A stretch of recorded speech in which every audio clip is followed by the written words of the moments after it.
So I've always been a fan of all three Karate Kid movies, and I've actually enjoyed Karate Kid 3, who I know a lot of people don't like. It has its ups and downs, but it does have one very interesting, I want to call it a plot hole, but it's actually not. But here's the big question. What would have happened if Mike Barnes had won the tournament? Think about that for a second while I roll my intro.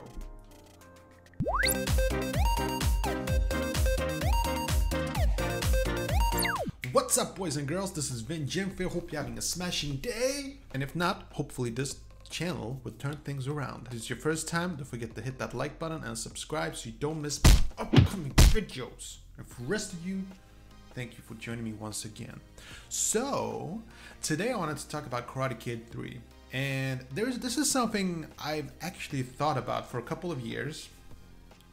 Movie geek. What would have happened if Mike Barnes had won the tournament at the end? I've been thinking about this a lot, like in the first Karate Kid movie, when Daniel, had his whole sweep the leg situation and he was lying there and it was important for him to win to get balance in life, and you can also sort of debate or if he really needed to win that fight or not. I mean, he would still get the respect. And I've made a video about this before. If Daniel would have lost, I don't think that a lot would have changed. He still would have gotten the girl, most likely, and they would have stopped teasing him and bothering him. They would have respected him. And in Karate Kid 3, like, it was very simple. Terry Silver and John Kreese, they had this agenda, and it was a very simple agenda. They wanted to punish Daniel Larusso, and here's the thing, they did this. Like, seriously, the whole movie we see Daniel being tormented by Mike Barnes and by Terry Silver's training, and his life is falling apart. And then Terry Silver and John Kreese and Mike Barnes, they have this agenda that they have to put Daniel in the tournament. It's so important. And why?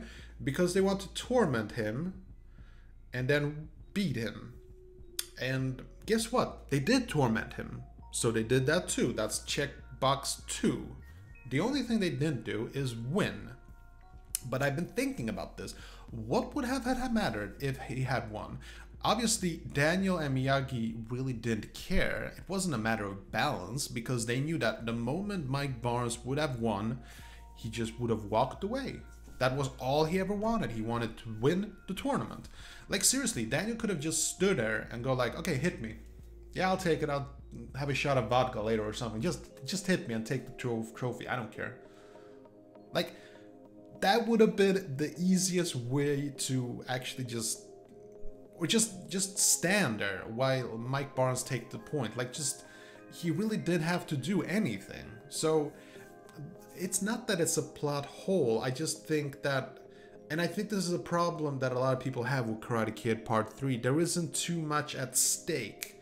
Is he gonna win or isn't he gonna win? Now, obviously, we all like winning movies, so that's pretty much at stake. Had Daniel lost, it wouldn't matter. But actually, to be honest, I think it would have been like so much cooler. Like at the final end, when Daniel gets up and he does his kata, and then he goes like, "Yo, ref, time out. Just hold it 1 second."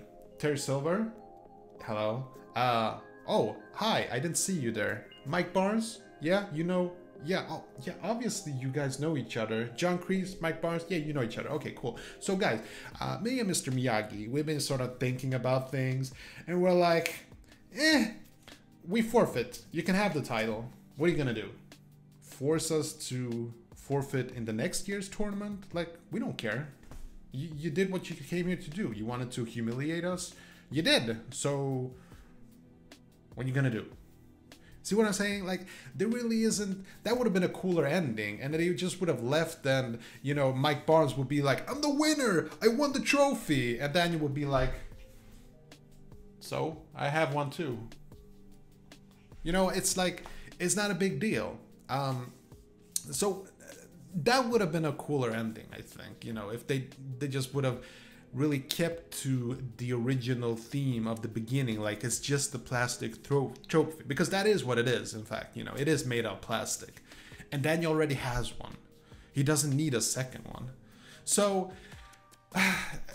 there was too much value put into this whole notion. I mean, Terry Silver and John Kreese, they put so much stock on the whole idea of winning the tournament. They didn't need to win it, you know, they just could have beaten him, and they did. That's the whole thing throughout the entire movie. They just totally tormented the kid.